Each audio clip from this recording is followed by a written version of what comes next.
Hello, everyone, and welcome to a new episode of Liverpool Stories Podcast with me, Dale Roberts. We're sat here in George Harrison's old living room, and I'm sat here with someone I'm proud to call a friend, someone who knows more about the Cavern Club than I can ever claim to know.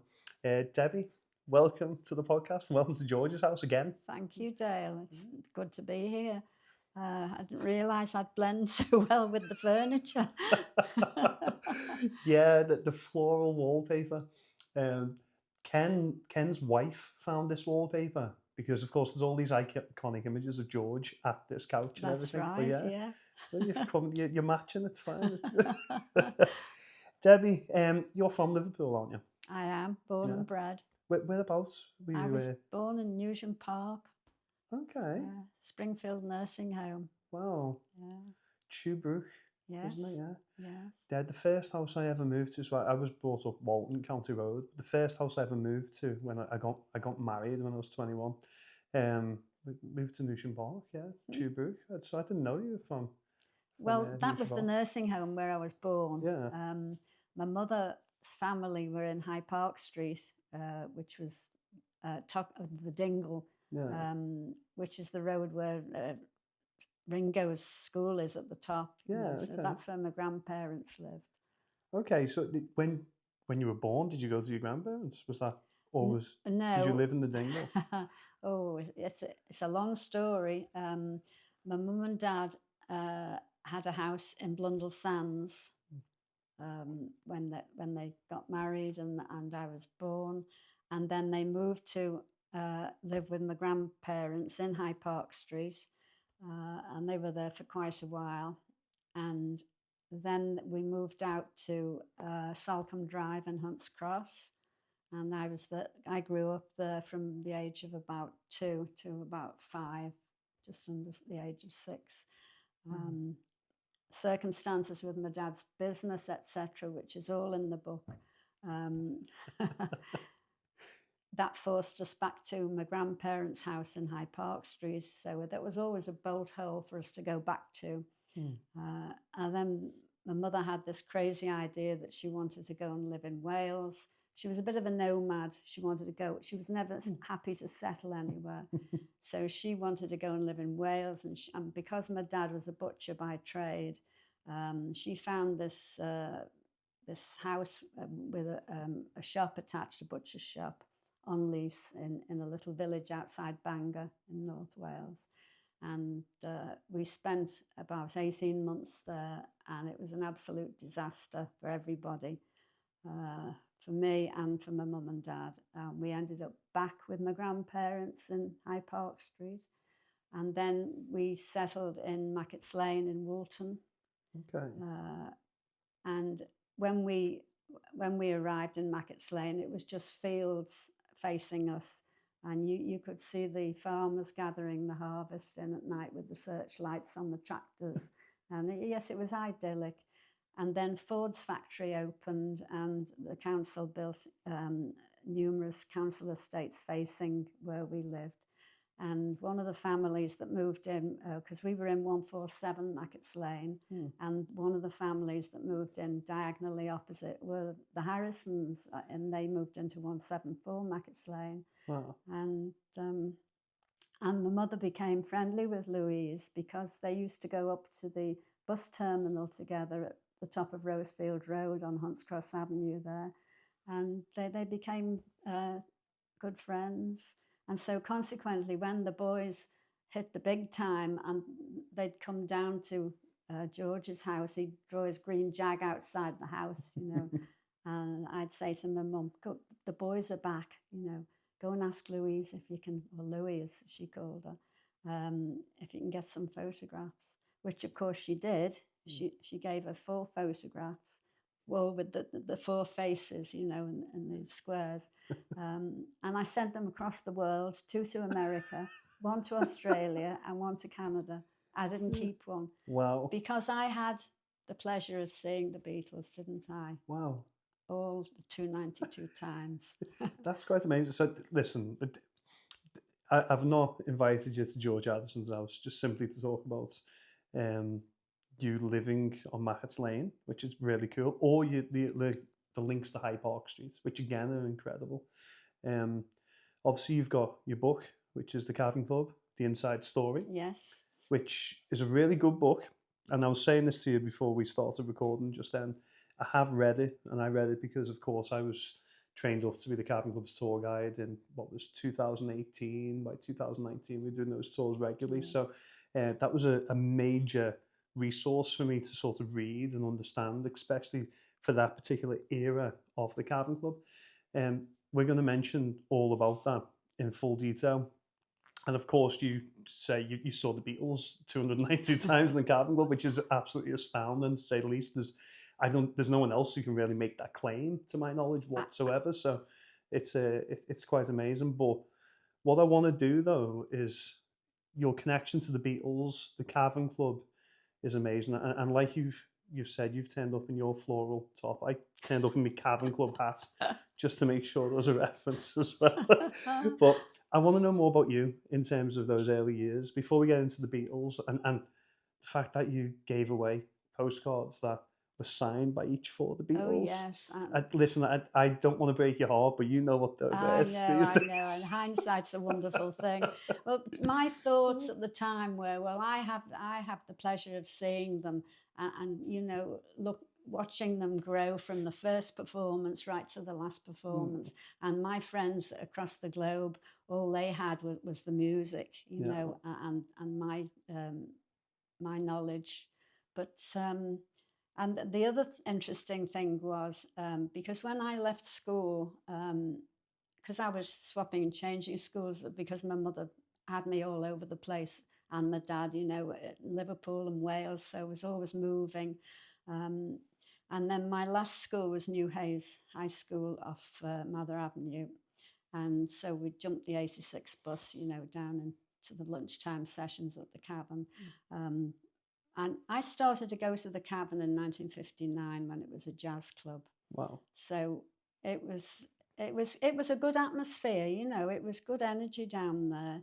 You saw people like Acker Bilk and Chris Barber and Kenny Ball and even Lonnie Donegan when he came in with, once skiffle started to infiltrate. Oh, okay. So, of course, that was 1959. And that's when Alan Sittner became disillusioned with the club because skiffle was infiltrating. And the Quarrymen had played a few times, as you know, in 1958. And then he was disillusioned because John Lennon was cheeky, as we all know. And he'd slip a rock and roll number in the middle of the set, and Alan didn't like it. And he sent a note to the stage, and John thought it was a request. It said, "Cut out the rock, but cut out that rock." However, he was disillusioned, went to live in London, left the club with his father, Dr. Joe Sittner, to sell it. And Ray McFall stood in because he used to step in on the desk for them, on the pay desk, or the little table that was there at the bottom of the steps. And he worked for the accountants firm that the Sittners used, so they were familiar with one another. And so he became the next owner of the Cavern. And then and he was a jazz enthusiast, exactly like Alan Sittner was. But it didn't take Ray long to realise what the kids wanted was rock and roll. Yeah. And so he booked Rory Storm and the Hurricanes to play in the November of 1960. And of course, Ringo was their drummer. Well, once 1959 was when the November set for Rory Storm. And so all through 1960, it was a combination of jazz, skiffle, and rock and roll. But rock and roll played a more of a dominant part in it as the year progressed. I think that's one of the most amazing things. Like I've told people over the years, if I had the time machine, I'd be wanting to go back to roughly that era. I mean, specifically between 1960 and 1963, the Cavern at that particular time. Mm-hmm. But what we've naturally just went into there is, of course, the Cavern opened 16th of January 1957. Yes. Alan Sittner's the owner. I was finding it quite amazing that he was inspired by Le Cavern in Paris. That That's was right. the inspiration for the Cavern Club Yes. first. And then Alan sets it up as this jazz club, but realistically, it's just the foundations being laid for the Cavern. In the meantime, you had clubs in Liverpool like the Casbah, of course, which is one of the best, setting that up.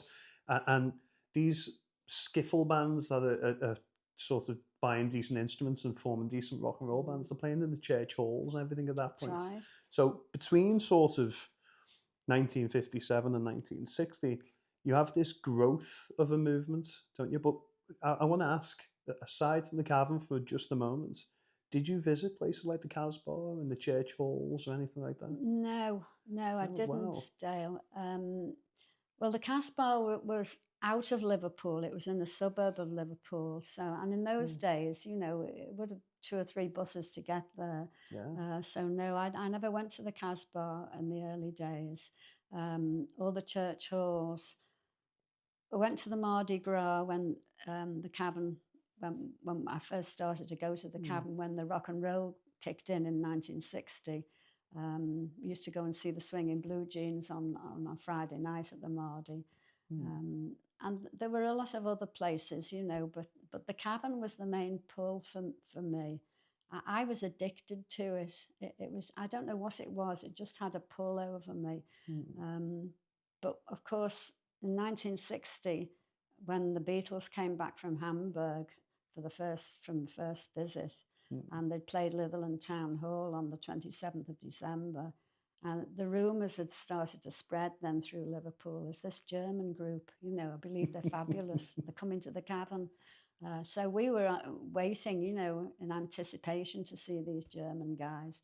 And of course, when they walked in, they were local lads, they were Liverpudlians, which was fantastic. And so they got on the stage, well, they bounced onto the stage, and their energy was just palpable.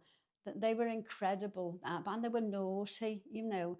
The raw Beatles that we saw right at the very beginning were not the Beatles that hit America in '64. Yeah.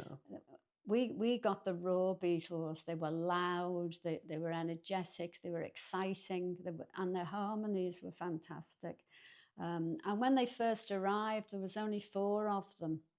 They'd been billed in Litherland Town Hall as direct from Hamburg, and that's why we all thought they were German. But as we all know, they weren't. But there was only 4 of them. Stuart stayed behind. Stu Sutcliffe had stayed behind in Hamburg to be with Astrid.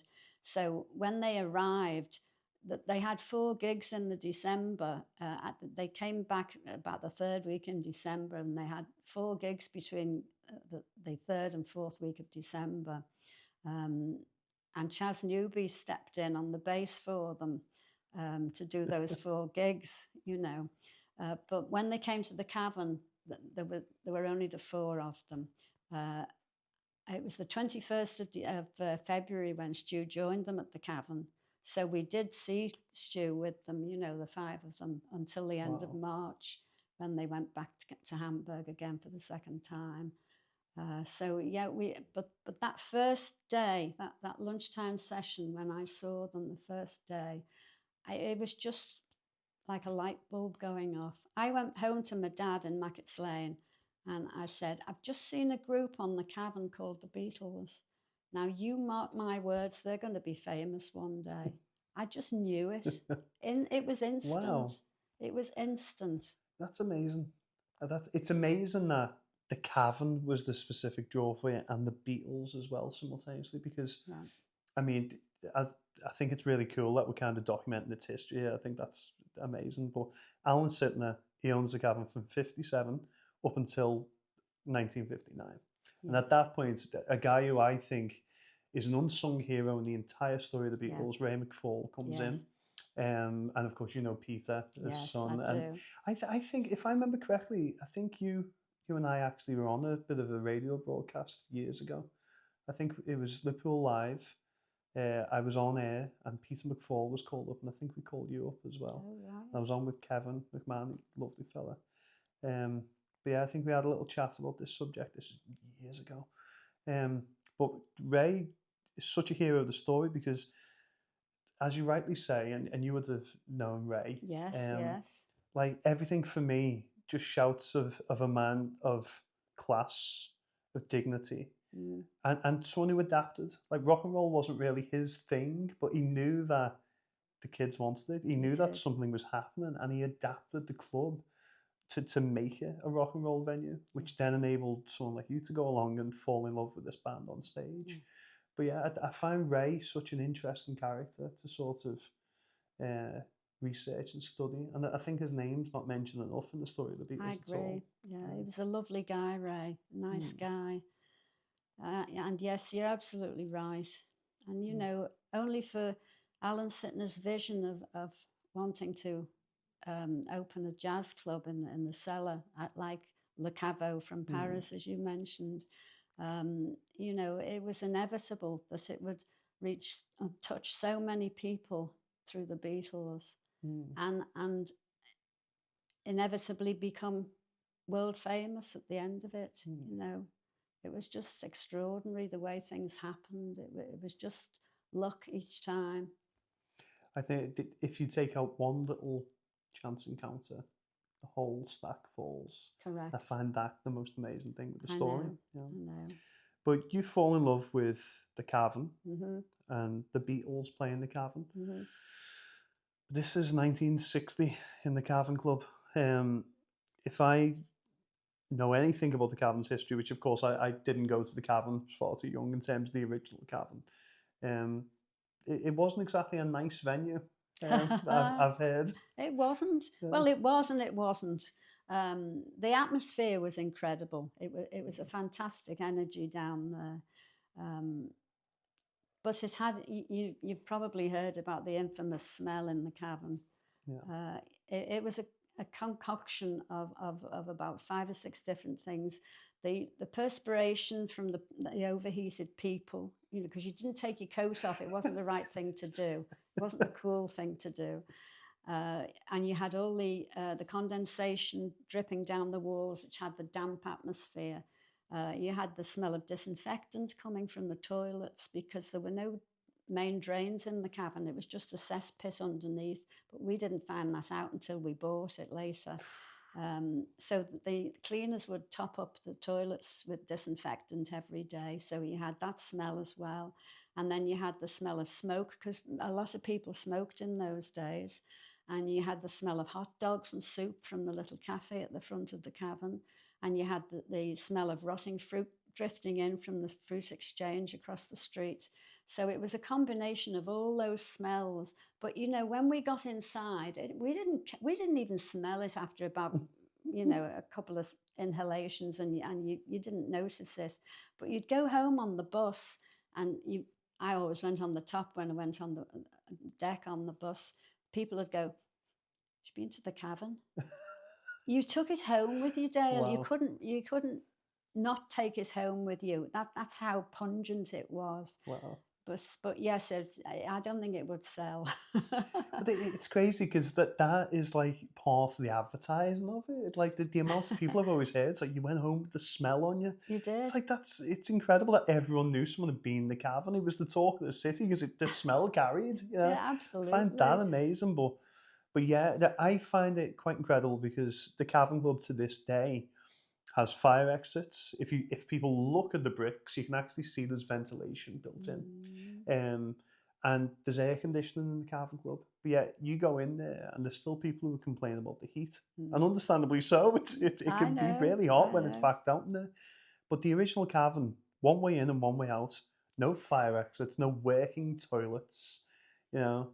And yeah, the sweat dripping down the walls and the smell and no alcohol.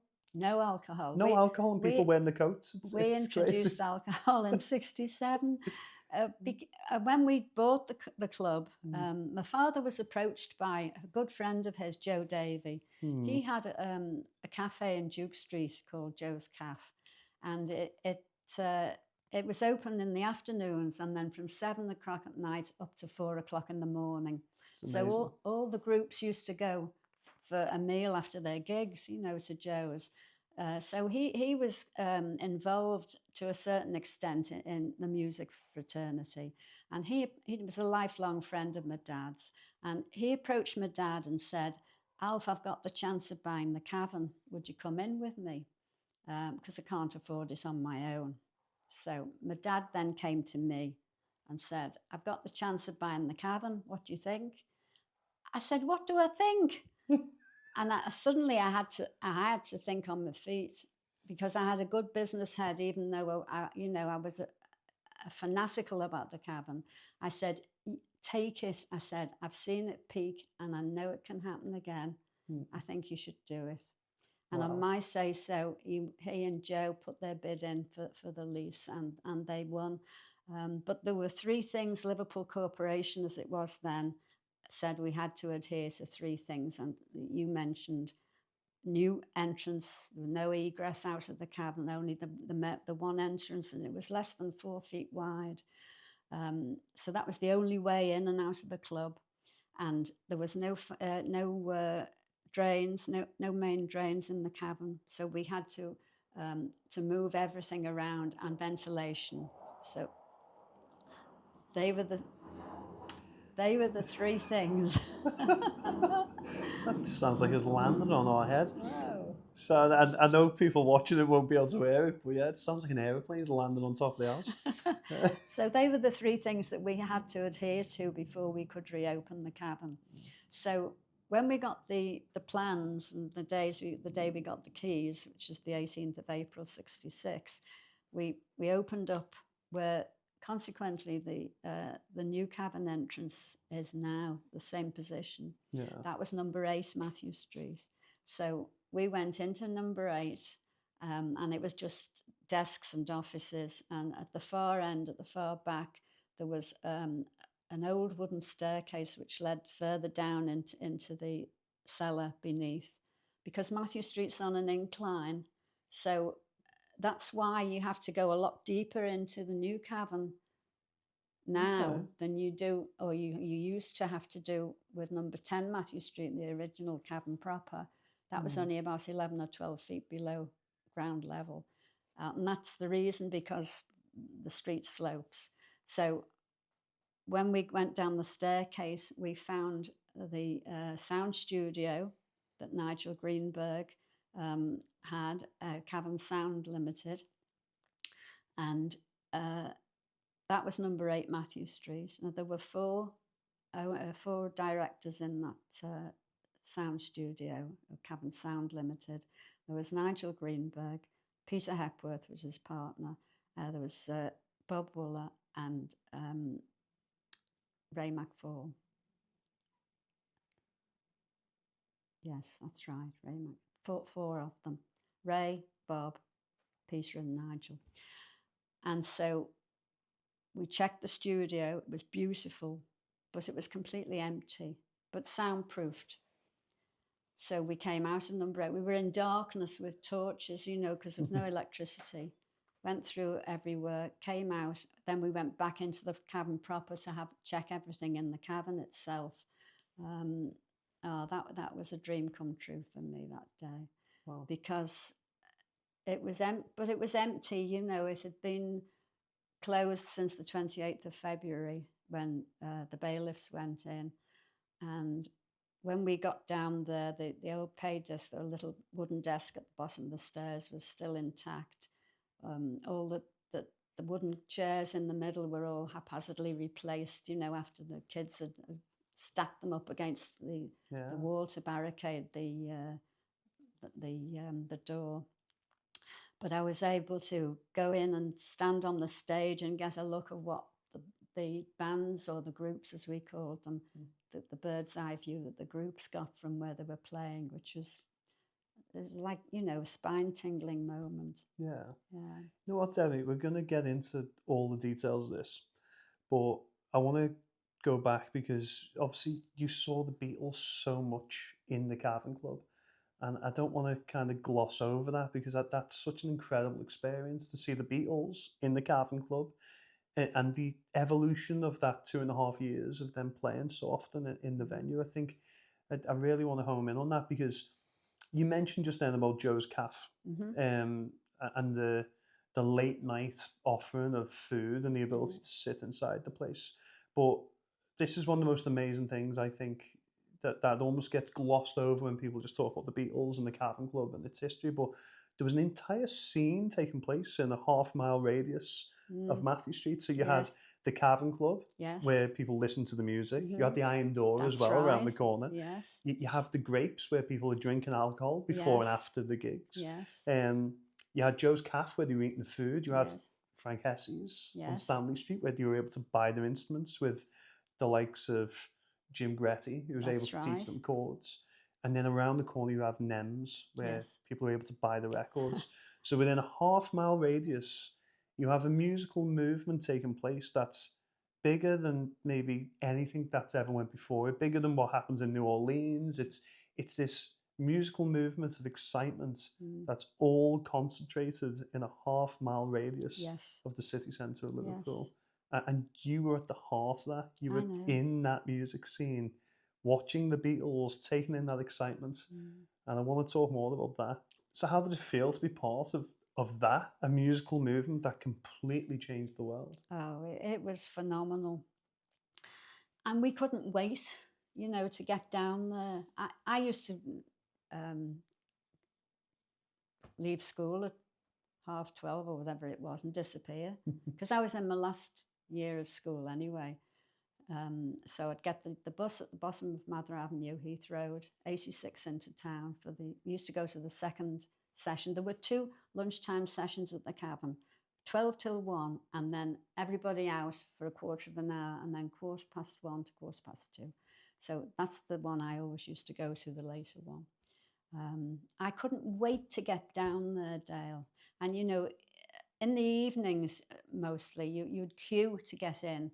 And in the day sometimes as well. It got to the stage where once the Beatles were, popular, then you'd queue in the day as well, in the lunchtime sessions. So, I'd be down there as often as I could whenever they played. In the lunchtime, back again at night if they were on again at night. It was phenomenal. And you'd be queuing up outside that little tiny entrance, and you'd hear if there was a group on stage, before you got into the club, or they'd been practicing before, if it was lunchtime and they'd stopped in the middle. But it was, you could feel the ground pulsating, and the boom of the drums, it almost felt like a giant heart in the cellar beating. It was like a boom, boom, boom, and you couldn't wait to get in to get a piece of the action. But when you got down those cellar steps, it was like walking into an oven. It was absolutely boiling hot. But once you acclimatized, it wasn't too bad. And the sound was just ridiculous. The level of sound was just enormous. Bob Woolley used to say even the spiders ran for cover. It was really, really, really loud. But we didn't care. It was the Cavern, and it was magical. Yeah, it was so magical. Were you there when the Beatles famously had the Granada? Oh yes. show? Yeah. I was at the back when that was hot that day. It was hot anyway, but they had all the lights, as well for the filming. So yes, that was that that had happened just after Pete Best had left, because Pete had been called into the office, as we know, on the 15th. Johnny Hutch had stepped in for 3 days gigs for them. And Ringo had his debut at Hume Hall over the water on the 18th. But on the 19th, Ringo had his debut at the Cavern with the Beatles. That was a fan club night. And when he was on stage, we were all saying, where's Pete? What's happened to Pete? Why is Ringo? Because we knew who Ringo was from Rory Storm, Hurricanes. Where's Pete? Is he not well? What's the matter? So, of course, time went on, and Ringo's on the drums, and then it finally filtered through. And before it filtered through, we were all shouting. I was one of them. Pete forever, Ringo never. We were chanting, And then word got through just after that, before the end of the gig, that it was George that had instigated the transition, because because Ringo had stepped in Hamburg when Pete wasn't well, and Ringo joined them in Hamburg, and it was George.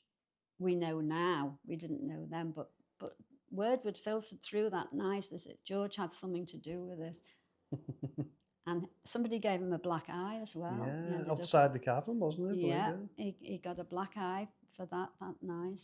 And so that was on the 19th of August, 62, and the televised Granada TV were there on the 22nd. And you could still hear on the film somebody shouting, "Pete forever." Yeah. Yeah. So it all sort of happened, within a week of everything.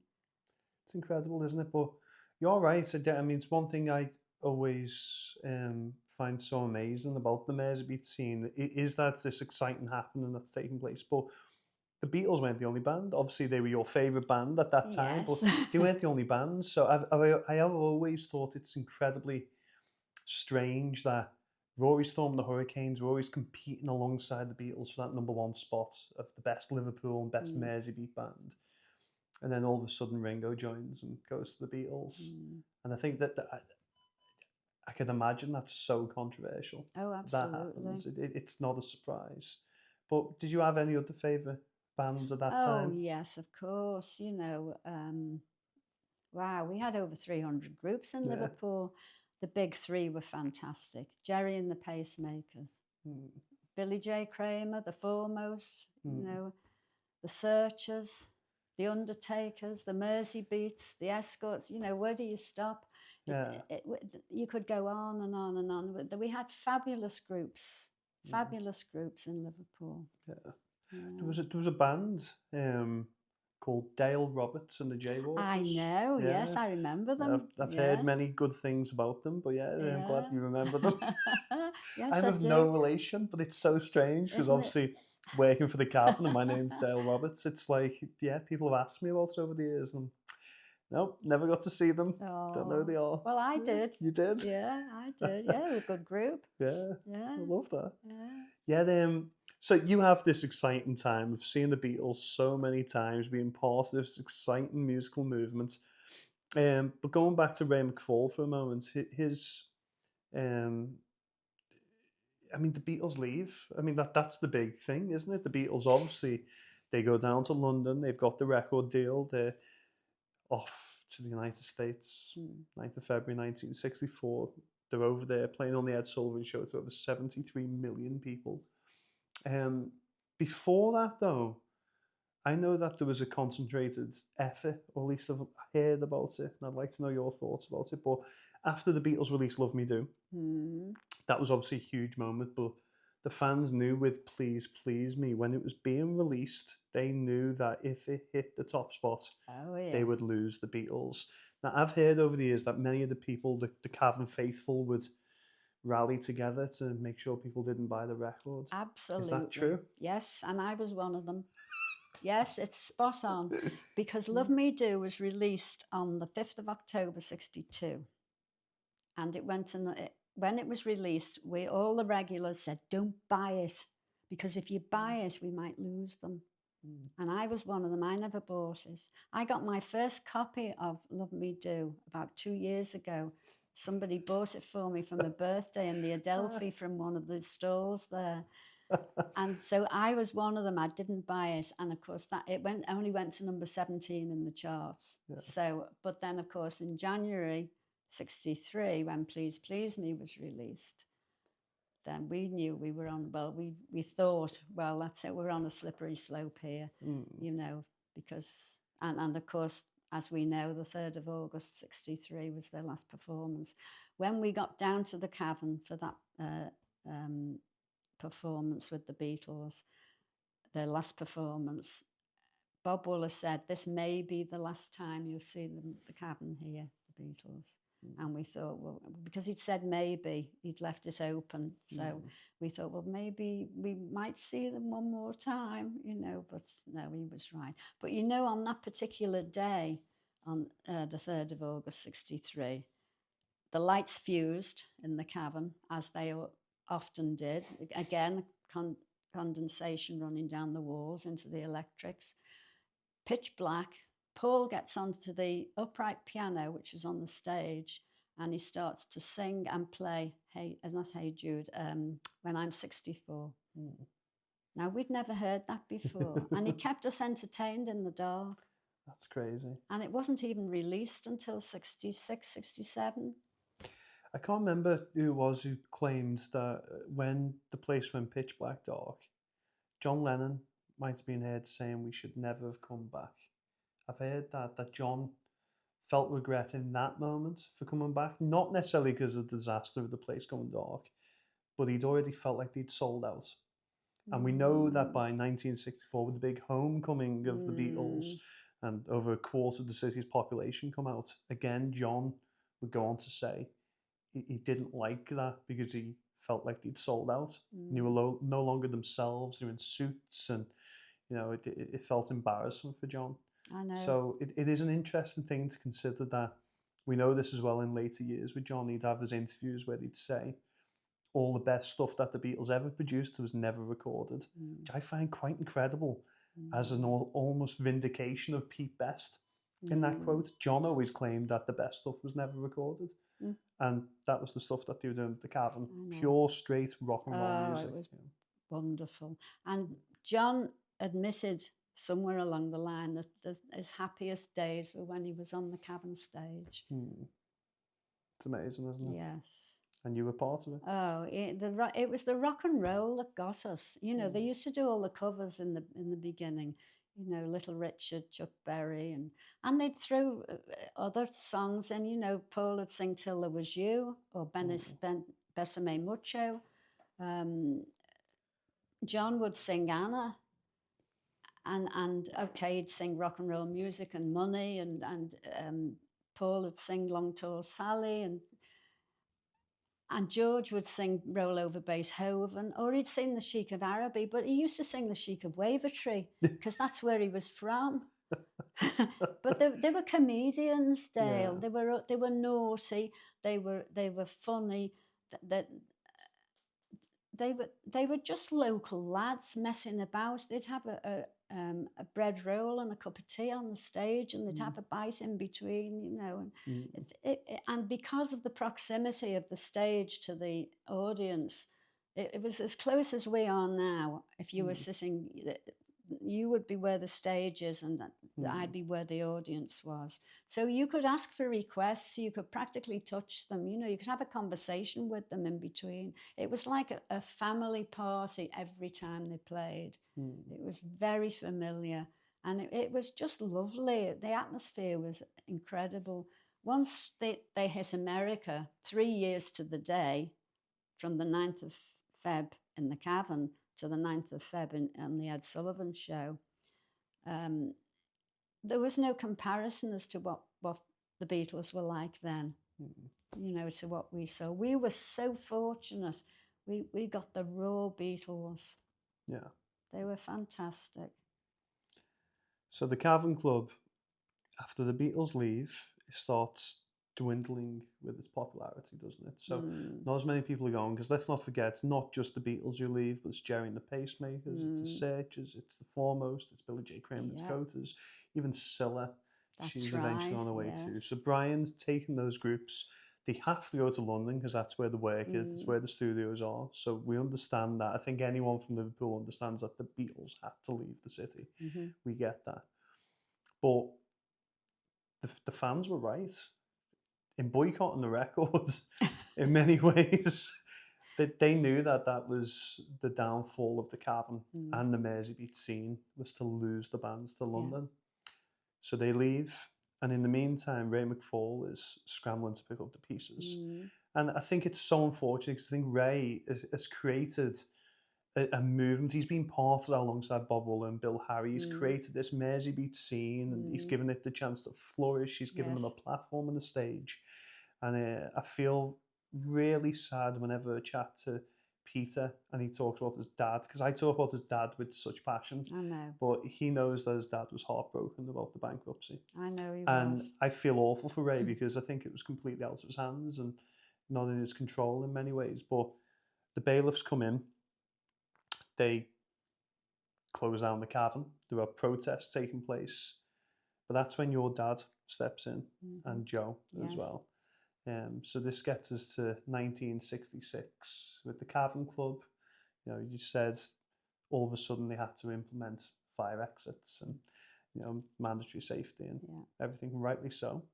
And then the Prime Minister comes to open it, Harold Wilson. So you were a major part in Harold Wilson coming to the Cavern Club to reopen it. Of course, you would have been there on the day, I assume. Yes. How was that? It was exciting, but you know, we'd worked so hard to get everything done. We had 3 months to adhere to all those alterations that the corporation demanded. My mother was friends with Bessie Braddock. That's how we came to get Harold to officiate, because she said to Bessie, "Would you ask Harold if he'll come and reopen the cavern for us?" And she said, "Okay, leave it with me, Laura." So she asked him, and Bessie came back to my mother and said, he can do it, but protocol requires Alf to write in and ask officially. And the only date he's got is the 23rd of July, 66, but he's happy to do it then. So that's what's happened. If I remember correctly, 23rd of July 1966 was it the day England won the World Cup? Oh no, I don't think so. Okay, I think it was around the same time, close, wasn't it? And I'll tell you why it was close. That's a huge moment, of course, in history. Well, it is. Yes, absolutely, especially now. Yeah. We had butcher's shops when my dad decided to open the cavern, or when I suggested he should. And he said, "Well, that's all very well," he said, "but what about the shops?" We had 3 butcher's shops and a mobile butcher's van. And I'd trained as a master butcher after leaving school. My mother had got me an interview with the art college in Hope Street. And I went for my interview, and they said they'd accept me with 3 GCEs, as they were then. And I said to my mother, "I'm not interested. I didn't want to do exams. I hated exams."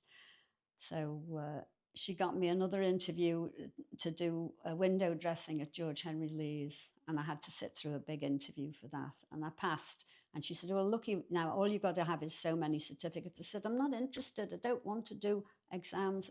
All I wanted to do was get out and experience life.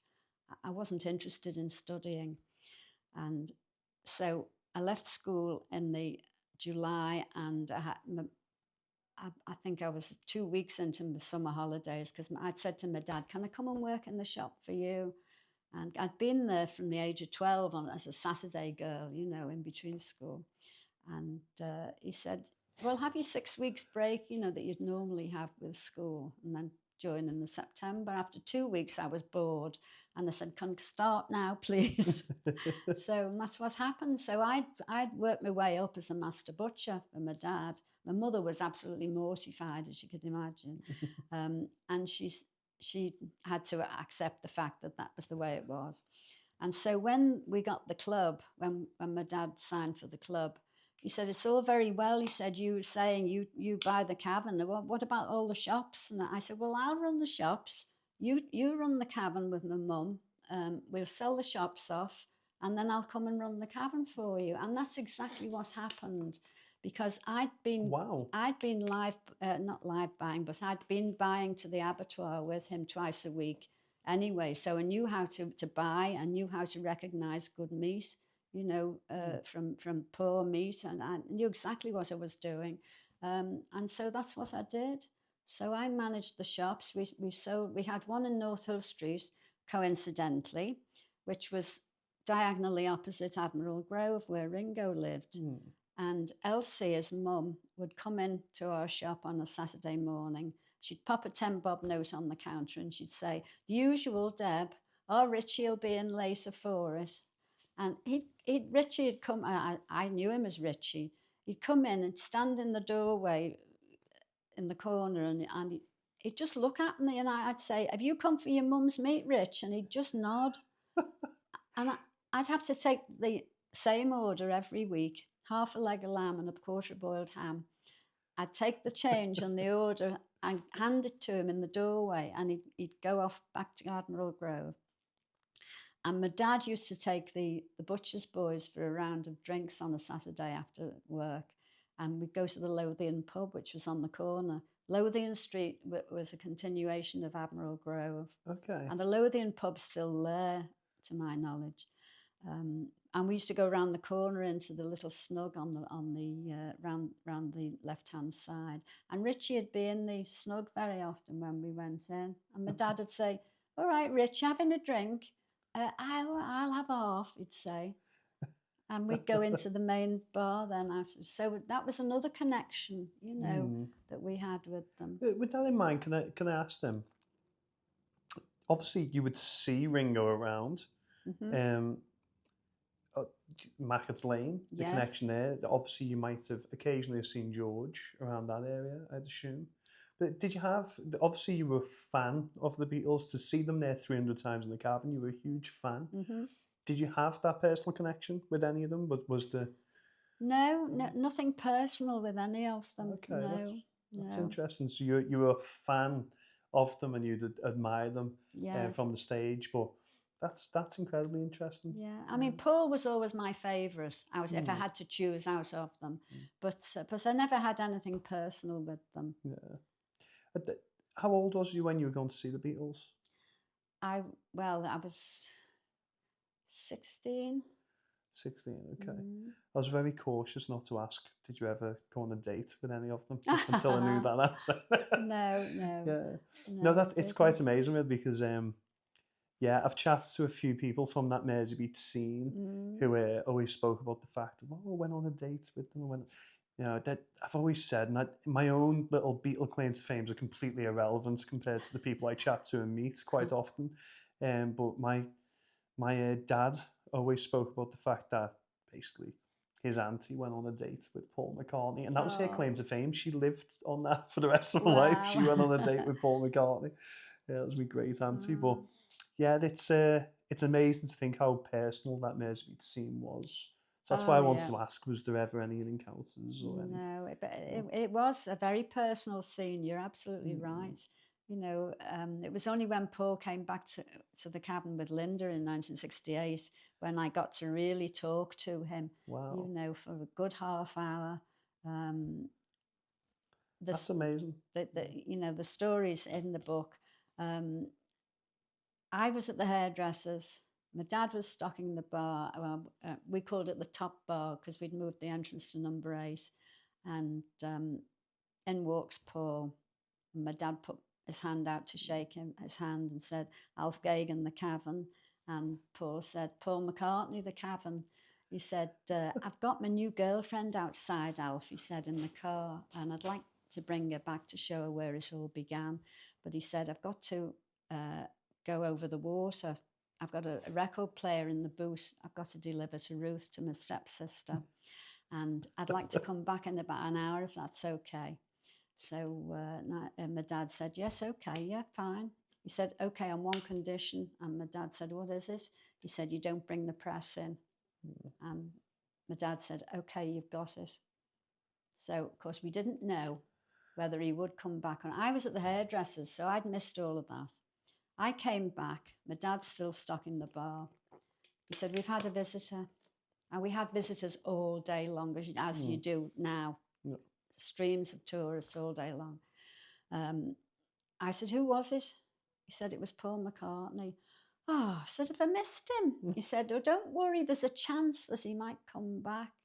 He said, you finish stocking the bar, put champagne on ice. He said, I'm going to go and buy a camera.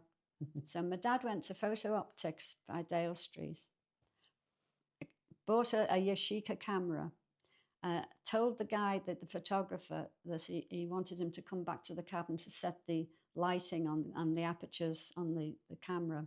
And said he had a group he was managing, which was the truth, he did. And they were down in the Cavern proper. It was the curiosity shop. And so the photographer came back and had a look around and set all the apertures and said, okay, it's ready, leave it there now. All you've got to do is that. It's ready to roll.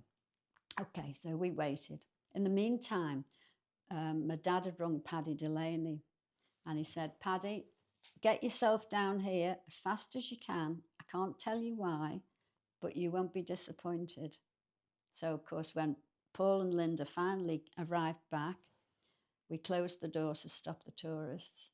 And so there was just my dad and me and Paddy and Paul and Linda, just the five of us.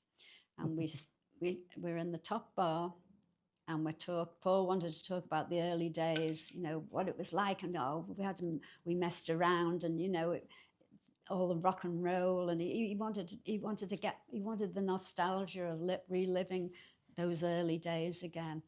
And my dad went to pour champagne. Linda, I'll do that. I'm a good bartender. She poured the champagne, talked some more. Can we take some personal photographs, please, Paul? My dad said. Of course, Linda. I'll do that. I'm a good photographer. So she picks the camera up. And I could see my father's face looking at us as if to say, oh, God, that's done it now. That's torn it. We didn't know who she was, you know. We didn't know she was a photographer. We didn't know who she was. She was new on the scene. She was new, you know. And so she picks the camera up. She does all this with the dials, and my father's face was a picture. So anyway, she took the pictures. And, of course, as we know, she's a good photographer. Yeah. They turned out. However, we were all talking about, Paul was saying, I'm producing this group, Alf. He said, the Ivies. Now, they were like one of the family to us. We looked after the Ivies. They lived in Swansea. Bill Collins, their manager, was a friend of my dad's. My dad used to give them regular gigs. He'd take them home to our house in Greenbank Road. He'd feed them with fish and chips. He'd give them a bed for the night on sofas or settees, you know, armchairs. And so we were very familiar with the Ivies. And he said, but I'm thinking of changing their name, he said, because I've written this song, he said, for the film The Magic Christian called Come and Get It. And he said, but I'm thinking of changing their name, he said, and I'm going to call them Finger.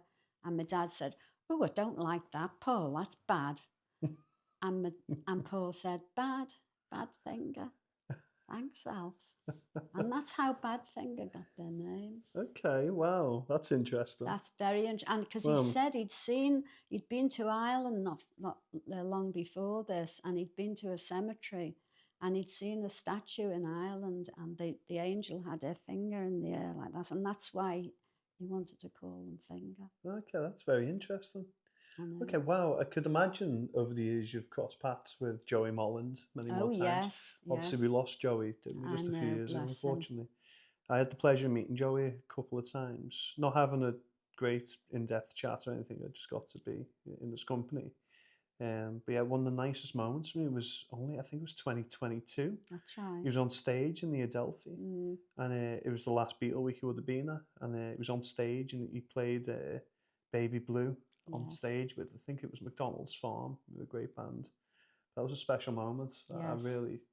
Joey was a lovely guy. He was a lovely guy. And Badfinger were incredible band, as we know. Wonderful. But Joey was a lovely guy. I met Joey in New York when we went over to do the fest, the Beatles fest, and I had a good long conversation with him, and I told him about this, and he said, I'm so glad you've told me that story, he said, because I never did buy the story that was out there. Interesting. Yeah. Okay, well, you have this moment of Paul McCartney coming back, though, and that the picture of you and Paul is incredible. Because I love that, because that is Paul in that specific era. Yes. And that's you, older as well, a little bit older. It's a special photo. But yeah, Paul McCartney, he comes to the Cavern. That's the first time he's come back, and it's the first time he's come back to the Cavern in that specific era. Yes. Because when I think about the Cavern, I break it down into eras of the Cavern. You've got 1957 until 1966. That's the Cavern Club, strictly in number 10 Matthew Street, that little block. Then the Cavern Club from 66 till 73. Realistically expands between 8 and 12, Matthew Street, doesn't it? And like you're saying, I love the way you put it when you say the cavern proper. Like that was a specific era. Yeah, that's right. Era and area of the Cavern Club, which was the proper cavern. Yes. That was the bricks, that was the archways, That's that right. was the cavern. That's right.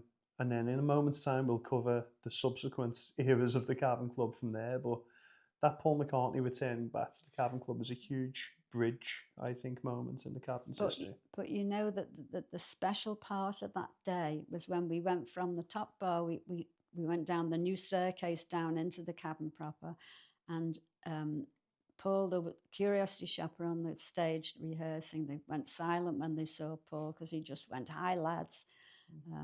He walked over to the piano, which was outside the band room, and he started to sing and play "Hey Jude," and it was just amazing. It was, you could hear a pin drop. It was so surreal. It was as if everything took place in slow motion, and that had only just been released in the end of August. It was released. It had aired on the David Frost show, I think, on the 8th of September, and we were the only public audience to witness Paul singing "Hey Jude" in the original Cavern. Wow. That's a special moment. That was so special. And then he got on went through the band room, got on the stage, took his place on the drums with the Curiosity Shop, and Linda took more photographs. Wow. Fabulous day. So you're part of the Cavern during that era. You know, your dad owns it. You're running the Cavern. And that's from 66 up until when? We actually saw, my dad sold it in November 70, but I had to stay on till the end of January 71 to show the new owners how everything worked. Okay, and the new owners, if I remember the name correctly, it's been a while since I've done the tour of the Cavern. It was Roy Adams, is that correct? Yeah, well, Harry Waterman was the guy who funded it, and Roy Adams was his partner. Okay. He was his front man. The front man. Yeah. Okay, so this is one of the reasons why you've written your book, The Cavern Club, The Inside Story, because this is where the history of the Cavern Club turns into what I think an unfair pointing battle of people blaming each other and many subsequent events that leads to the Cavern Club being demolished or filled in, more specifically. Yes. And that's one of the main reasons why you've written this book, is because of you have the Cavern Club being changed. Its entrance moved down the street in 1966 and the expansion of the place itself. But then you have this strange little moment where British Rail place a compulsory purchase order on that specific block of land. Yeah. And this is where the Cavern Club's history starts becoming a little bit more complex. It's the reason why people still debate the Cavern Club's history to this very day. So I want to know your side of the story on this one. Yep. I think one of the things that strikes me about this part of the story is that the Beatles have grown up by this point. The Beatles have broken up by this point. The audience, the Cavern Club audience, has grown up and moved on. So it's a completely different time at this point. And, I've always thought that's one of the most interesting things, is that people say, how could that be allowed? How could the Cavern Club be demolished? And it was because at that point, everyone did seem to have grown up. That's the only way in which I can try and explain it. But as I say, I would like to know in terms of how that transitioned from, your dad owning it, you running it, to getting a new owner, and then the Cavern Club seemingly coming to an end. Yes. It was September, October 1970, and my dad was approached by Harry Waterman. Now, he was a good friend of my dad's. They'd known each other a long time. Harry owned about 12 clubs in Liverpool at the time. He also owned Garston Bottle Works. Now, he was a multi-millionaire in those days in 66, 70. So that's what Harry was.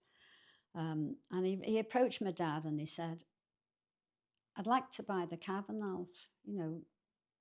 would you be interested in selling? And my dad said, well, I haven't even thought about it, Harry. You know, you have to leave it with me. Now, my dad didn't come to me over this at all. That was in the September. End of October, Harry approached him again. Well, you know, I'm really interested, Alf, in buying the Cavern. Now, the Cavern was just another club to Harry. He was a collector of clubs. It didn't have the significance to him that it had to everybody else. My dad thought, well, you know, it was at its peak. It was at its peak. We were doing extremely well. We'd put all our love and hard work into it over the past 4 years. And so he said, okay, you know, I'll be willing to sell. Because my dad always had another business parallel to what he was doing. So he had this taxi garage in Prescott at the time, because I was running the club. So he decided, you know, okay, it's a good time to sell. So contracts were drawn up. And that was the beginning of November 1970. And, well, the negotiations started the first week in November. The contracts weren't drawn up for another week or so. And on the 17th of November, my dad got a letter from solicitors in London acting on behalf of British Rail, because British Rail wanted to build this new metro link, this underground metro link under Liverpool city centre.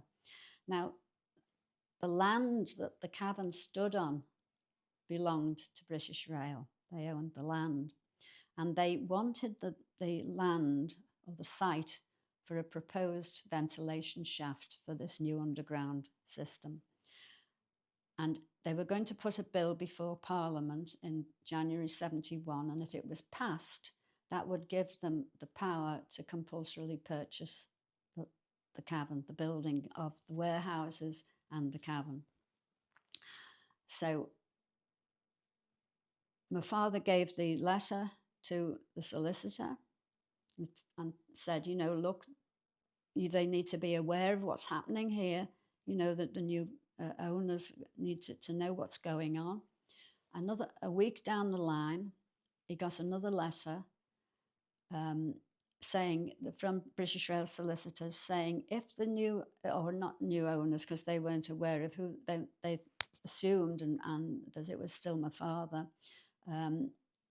if the owners of the Cavern were prepared to pay the sum of £500, then British Rail would consider moving the proposed site of the shaft to further down Matthew Street, closer to Button Street. So my dad gave the letter to the solicitor and said, you know, you must make them aware of what's happening here. Now, not only that, he rang Harry 3 times while I was there with him. And he said, Harry, you've got to pay this money. You must pay this £500. It was a drop in the ocean to Harry Waterman.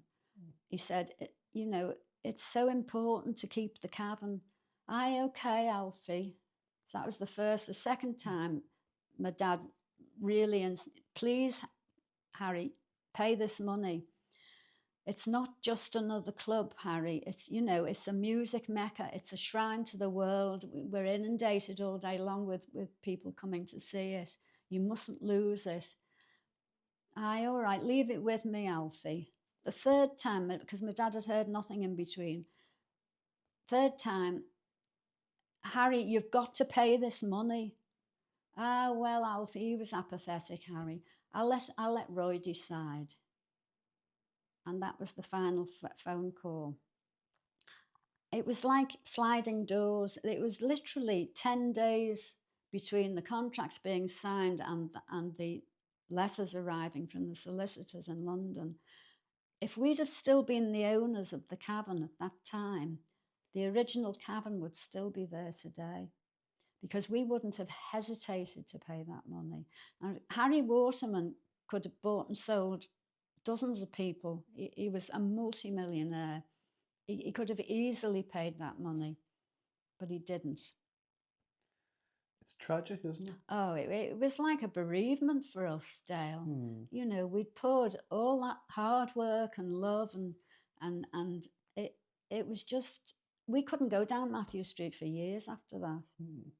Well, Matthew Street changed after that quite radically.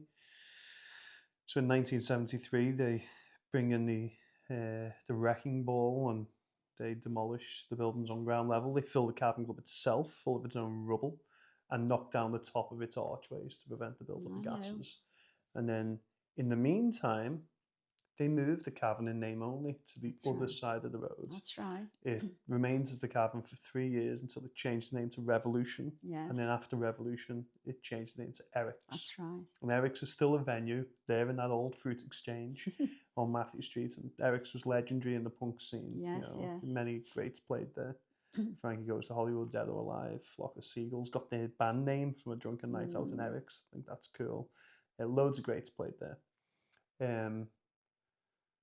It seemed like it was the end for the Cavern, and I do want to ask you about this because I do think it's quite important, because people go to Matthew Street and there's still a building there, and it's the Cavern. In 1980, it was David Backhouse who embarked on the excavation of the Cavern. Yes.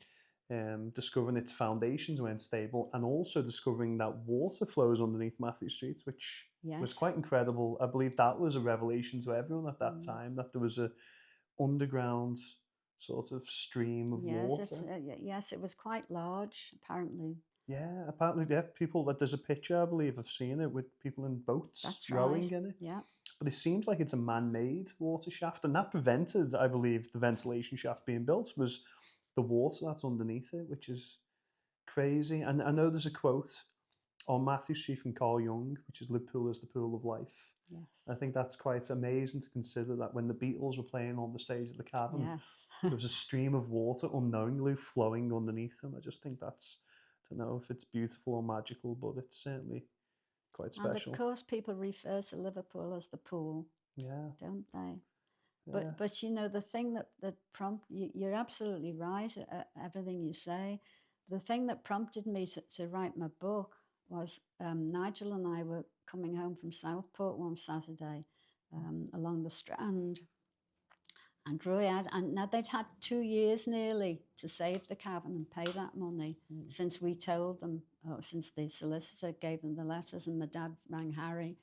And Roy Adams was being interviewed by Billy Butler on Radio Merseyside, and we had the radio on in the car, and Roy was saying, "Oh, well, of course, Alf Geoghegan didn't tell us anything about that. We didn't know anything about that." And I said to Nigel, I said, "Get me up to Merseyside now." I said, "I'll have it out with him on air." And Nigel said, "I don't think that's a good idea, Deb. You're too angry," he said. "Let the dust settle." So I thought, right, well, I'm going to set the record straight, because people are going to not know, they're not going to know the truth. And my dad wasn't here to defend himself, that the blame was being laid at my dad's feet. And you know, I knew that was an injustice, and I wanted us to make sure that I set the record straight. And that's what prompted me to write the book. Rightly so, makes sense. But we go from having this jazz basement cellar, 1957, to being a rock and roll club that stinks. It did. And it's not safe, little small entrance. I know. You then get to the next era where the Cavern Club is a safer venue. By the way, we glossed over it, but I was so happy when you started saying the dates. Your dad and yourself would have been responsible for 31st of October 1970, when Queen played the Cavern Club. Oh, yes. Yes, that's one of what we believe is one of the first ever gigs they used the band name Queen, was the Cavern Club, which is incredibly special. It was special because Freddie Mercury had played the Cavern for us when we owned it in a group called Ibex. Okay, wow. Before that. But then he'd met Roger Taylor and Brian May in... it was Hardman Street, was it? It was Hardman Street. Yeah. It was at the street. It was the Sink. The Sink. The Sink. Excuse me. And that's how it came about. Yeah, it's amazing because, I mean, people obviously think about the Cavern, they think of the Beatles, but Queen playing there, the Rolling Stones, all those great Well, bands. that's how they met, and that's how they became friendly with one another. But Ken Testy, who was the head of St Helens College, he was a friend of my dad's, and he rang my dad and said, Alf, I've got this group coming up from London called Queen, and they're going to play the college. But I want to give them another gig because it won't be worth their while just to come up and do this. Will you give them a gig at the Cavern? And my dad said, yes, of course I will. He said, I think Freddie's played for you with Ibex before. So, and that's how we came to have Queen at the Cavern. That's incredible. Yeah. So that it's just it's such a special era of the Cavern, which you guys curated and owned, and you know. But then you have that dreadful time of '73 and its demolition, and then the change and the confusion of it being on the other side of the road. Then you have its excavation, and in 1984, the Cavern Club is rebuilt on what I would claim and what I would say to people is roughly the same footprint, depending on sort of how we view that entire era as a whole, but roughly the same footprint. David Backhouse would always claim it was with 15,000 of the original bricks, and it's back in number 10 Matthew Street, but using the entrance of number 8 Matthew Street from 66. Yes. Now, I just want to ask you in terms of the Cavern and its new era, one, how different it is, and also how you feel about the Cavern Club in terms of in its modern day context. So, yeah, because obviously the Cavern Club is different, it's changed, it's certainly cleaner and more sanitized, but how do you feel about the Cavern Club these days? Because there's so many people online who will be very quick, especially in a podcast episode like this where we're talking so much about the original Cavern and its original era. I'm sure there'll be many people in the comments who might want to say, well, shame about the current one, but how do you feel about today's Cavern Club? Well, firstly, I say hats off to Bill Heckle and Dave Jones and John Keats, because we could have ended up with nothing.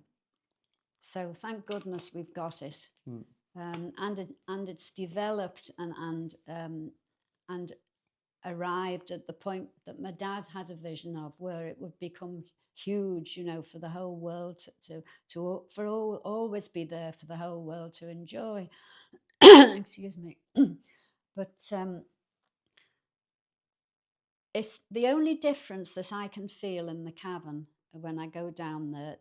The only thing I notice that's different is the head height on the stage. The head height on the original Cavern was a lot higher, and that's the only difference I see when I go in. It's a lovely reminder to me of how the original Cavern was. I mean, the original Cavern will always still be there inside my heart when I go inside it. But to me, it's a wonderful replica. It's the closest you're ever going to get to the original Cavern. And thank goodness we've got it. Yeah. Thank goodness. I agree with you. And I never got to experience the original Cavern. I really wish I did. But I am incredibly grateful that there's still something there on that side of the street that still embraces that same spirit and the same atmosphere, And yeah, but every picture I've ever seen, it's so obvious that the headspace was a lot higher back then. I think that's actually, so many people have questioned me over the years about, is it really the original bricks? I think that's one of the strongest indications that it is because I think they've had to narrow it down because of the loss of bricks from the original Cavern. That would be my only logical breakdown of it. But it does feel slightly smaller to me in dimensions. I've got Dave Backhouse is a friend of ours anyway, Nigel and myself, and I've got the original dimensions of the original Cavern, so I know that the size of what it used to be. It was about 50, 60 feet across from what I can remember. So it was, it probably is on a scale slightly smaller in dimension. It definitely is. But the atmosphere is good. The shape is good. The look is good. It's the closest that you could get to the original. If you had to build a replica, it's a very good one. Okay, well, listen, the last thing I kind of want to just mention before we wrap up to conclusion, I think this might be one of my longest podcast episodes, and I can still chat to you. I think there's so much more we can chat about, but you've mentioned Nigel a few times. Yes. And I was very, very sorry and sad to hear about his passing. I think Thank you. my memory of Nigel is we had an event at Strawberry Field a few years ago. I think it was 2022. And afterwards we all went to Dovedale Towers. And I remember me, you and Nigel sat there for so long just chatting all about the Cavern and its history and memories. Yes. And you told me a beautiful story about how you guys met, because you have all this with the Cavern Club, and then you step away from it for quite some time. But I think it seems to be that Matthew Street and the Cavern Club sort of brought you and Nigel back together. So how did that happen, if you don't mind me asking? Yeah, not at all. No, mutual friends of ours brought us together. It was Nigel's accountant and my hairdresser were married to one another. And Nigel and I had both been divorced, and over 2 years, coincidentally, both of us from our previous spouses. And I'd had a party for a friend of mine in Greenbank Road, because she was going off to America. And I said, well, you bring so many of your friends and I'll invite so many of my friends. I'll do a party for you for going anyway. So that transpired. And then 2 weeks later, Eunice, my friend who was the hairdresser, said, we'd like you to come to dinner next Saturday. Is there anybody you want to bring with you? I said, no, I was anti-men after I'd got rid of the first fella. So she said, oh, well, Edward's got a friend. He's divorced, Jewish, 2 children. I said, no. And she said, well, you don't know till if you don't get on, then, say nice meeting you and good night. Edward goes to Nigel. Eunice has got this friend, she's divorced. Very nice girl, he said to Nigel, telling me all this. And he said she's divorced. And no, he said, it never works out. Those things never work out. So, okay. So I arrive at the house first. And I'm sitting there. And I've been there about 10 minutes. Nigel comes in. And they introduce him. And, of course, they introduced me as Debbie Greenberg, because I got rid of my first marriage name. I couldn't get rid of it quick enough. So I went back to my maiden name. So they introduced me as Debbie Greenberg, Nigel Greenberg. So we started talking. He said, are you any relation to Alf Geoghegan? I said, yes, he's my dad. I know your dad and your mum. I was there on the opening of he said, when the lights fused at the Cavern, when the Prime Minister was doing his speech? I said, yes. He said, it was me that fixed the lights. Well, of course, so you can imagine from that, wow, we were like this all night long. So 2:00 in the morning, our hosts were like this. Edward said, look, I've got a golf tournament in the morning. He said, there's the keys. When you've finished chatting, he said, well, shut the door and throw the keys back through the letterbox. Brilliant. And so that's how we met. Wow. How long were you married for in the end? It would have been 40 years. Incredible. In the following June. We were together 43 years. We were together nearly 3 years before we got married. But it would have been 43 years, yeah. Wow. Yeah. We were soulmates. We were perfect for each other. Our likes and dislikes and everything was just right. Yeah. I love that. He was an absolute gentleman. He was. Really nice guy. Yes. I enjoyed the few times I spent chatting to him.